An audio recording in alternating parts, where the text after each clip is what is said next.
এই সিজনটাতে প্রচুর টমেটো পাওয়া যায়, আর টমেটোগুলো দেখতে পাকা লাল থাকে।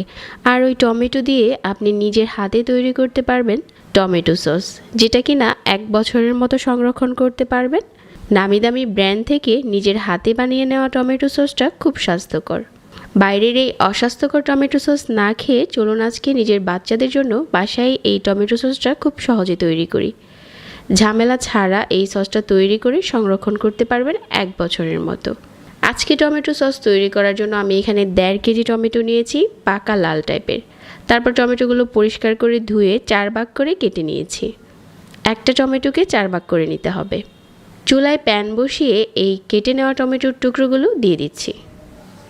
আর এখানে দিয়ে দিচ্ছি 2টার মতো রসুনের কোয়া, 2 টুকরো আদা আর 1টার মতো পেঁয়াজ। তারপর এখানে 3টার মতো দিয়ে দিলাম লং আর 2 টুকরো দিয়ে দিলাম দারচিনি। 4টার মতো শুকনো মরিচ দিয়েছি আর 1/4 কাপ দিয়ে দিচ্ছি পানি। তারপর ঢাকনা দিয়ে ঢেকে মাঝারি আছে কিছুক্ষণ প্রথমে সিদ্ধ করে নিতে হবে। আর কিছুক্ষণ পরেই দেখা যাবে যে অনেকটা পানি উঠেছে। আমি এই টমেটোগুলোকে আরও 5 মিনিটের মতো সিদ্ধ করে নিচ্ছি আর আবারও ঢাকনা দিয়ে ঢেকে দিচ্ছি। এখন টমেটোগুলো পুরোপুরি নরম হয়ে গেছে আর কিছুটা গলেও গেছে। এ পর্যায়ে হচ্ছে চুলাটাকে বন্ধ করে দিতে হবে। এখন যদি হাতের কাছে ব্লেন্ডার থাকে পুরোপুরি ঠান্ডা করে নিয়ে ব্লেন্ড করে নেবেন। যদি কারো হাতের কাছে ব্লেন্ডার না থাকে ওই ক্ষেত্রে আপনারা ডালঘুটনি দিয়ে ম্যাশ করে তারপর হচ্ছে চালনি দিয়ে চেলে নিতে পারেন। তো ব্লেন্ডার দিয়ে ব্লেন্ড করে নেওয়ার পর একটা স্ট্রেনারে নিয়ে ছেঁকে নিতে হবে, তাহলে টমেটোর পিউরিটা খুব স্মুথ হবে। ফ্রেশ একটা পিউরি পেয়ে গেছি। এখন সস তৈরি করার পালা। আর এই পিউরিটা খুব ঘন হয়েছে।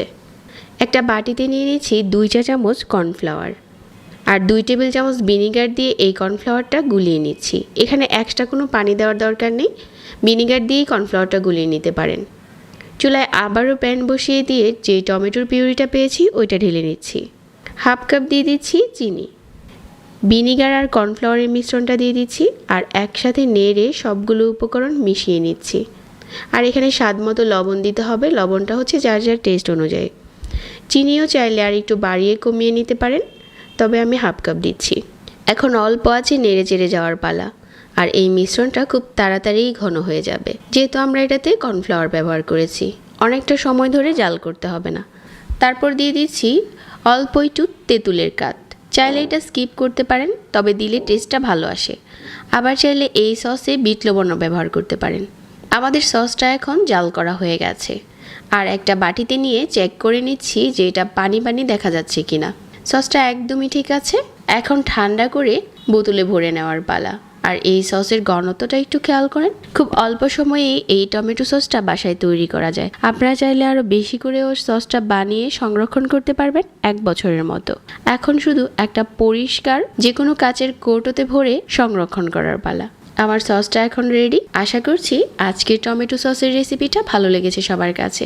নিজের হাতে স্বাস্থ্যকর উপায়ে বানিয়ে সংরক্ষণ করুন 1 বছর। সবাই অনেক ভালো থাকবেন। আজকে এখানেই বিদায় নিচ্ছি। আল্লাহ হাফেজ।